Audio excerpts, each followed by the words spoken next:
如果这个故事你听起来不觉得吃力，那你的英文水平已经足以应付在美国的日常生活。通过电影学英文，让我们开始吧。Chris Gardner lived in San Francisco. He was not rich. He sold small machines called bone density scanners. He believed they could help doctors, but very few people bought them. So Chris had very little money. He had a young son named Christopher. His son was the most important thing in his life. Chris's wife had left them. She could not handle all the problems they had. Now Chris had to raise his son alone. He loved Christopher with all his heart. Every morning Chris woke before the sun. He carried his scanner in a small case and went to offices. He knocked on many doors, hoping someone would buy. He showed his scanner to doctors and tried to explain how it worked. Doctors often shook their heads. Chris felt frustrated, but he did not give up. He believed in his dream, even when life seemed unfair. Chris had bills to pay. The rent was high. The car payments were heavy. He had very little money for food. Sometimes he even sold his scanner to buy food. He always saved a little for Christopher. He dreamed of a better future, a safe and happy life. Chris and Christopher walked to school and back every day. Sometimes they took the bus. Sometimes they walked a long way. Christopher likes to watch people on the streets. He liked to see the dogs and birds. Chris tried to make the walks fun.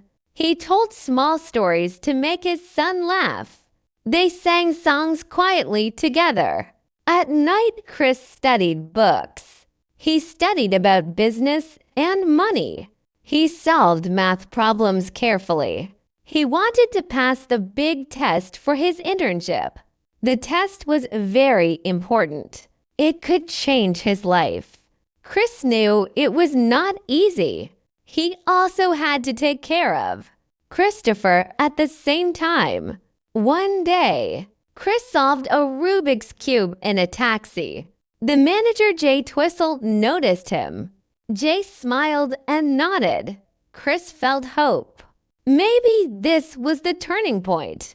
He hoped at this moment would bring new chances. Chris took Christopher everywhere he went. Christopher was small and brave. He rode in taxis and sometimes slept on benches. They laughed quietly when they could. They shared hopes and dreams together. Sometimes they read books together. Sometimes they drew pictures on scraps of paper. Chris wanted his son to learn and have fun. Life was very hard. Some nights they had no home. They stayed in crowded shelters.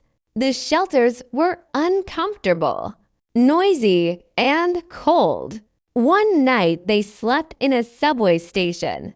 Chris carried his son, looking for a safe place.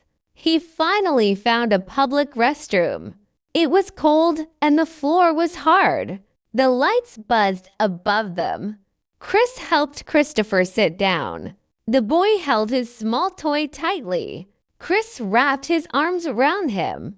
He whispered, "Everything will be okay." He really meant it. He thought about bills. He thought about interviews. He thought about the test. He thought about all the days they had survived. Chris sang a small song in his head. He watched his son sleep. The room was small and quiet. He did not close his eyes. He stayed awake to keep watch. His back hurts. His legs ached. But he held Christopher tightly. He prayed silently for better days. He thought about the future often. He imagined safety food and warmth. He imagined Christopher smiling every day. These thoughts gave him strength to keep going. When morning came, lights peeked under the door. Chris lifted his son gently. Christopher rubbed his eyes. They walked into the bright hallway. Chris was tired but full of determination. He held his son's hands as they climbed the stairs. They reached the street. The air was cold and fresh. Cars and buses passed quickly. People hurried to work. The city was alive again. Chris smiled at his son. He wanted Christopher to feel safe. He wanted to show that everything was okay. Are we okay? Christopher asked. Chris touched his cheek. We are okay, he said calmly. He felt a small hope. He told himself to keep going one more day. He thought about the work ahead. He thought about selling scanners. He thought about his internship. He thought about the big test. He knew hard work would bring results. Chris arrived early at the internship. He worked late. He learned new things. He helped with small tasks. He asked questions and never gave up. During the day, he sold scanners. He called doctors on the phone. He tried again and again. He studied on the bus in the office. And at night, his dream was strong. He wanted to make a better life for Christopher. He wanted to be proud of himself. Chris worked with patience every day. He learned to fix mistakes quickly. He helped others quietly when he could. He listened to advice carefully. He wrote notes to remember important points. Sometimes he felt tired and sad. Sometimes he felt afraid he would fail. But he always tried again. He never gave up. He wanted to keep his promise to Christopher. Finally, the exam day came. Chris sat in the testing room. His heart beat fast. He carefully completed every question. When he finished, he felt relief. He waited nervously for the results. He tried not to think too much.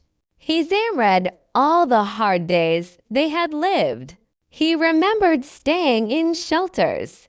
He read carrying Christopher in the cold.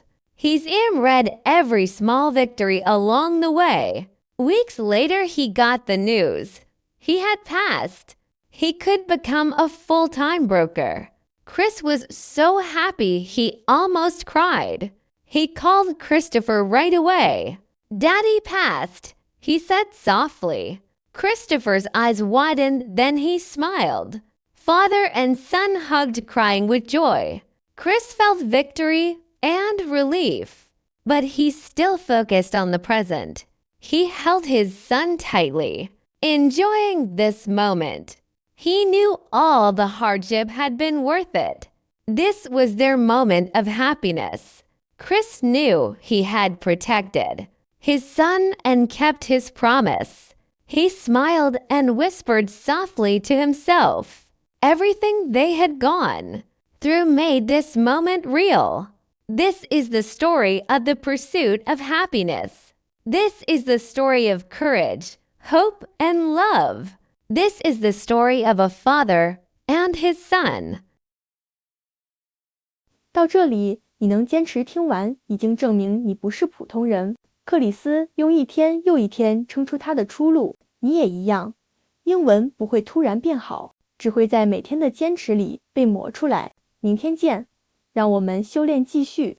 欢迎加入英文听力馆，欢迎点赞订阅哦。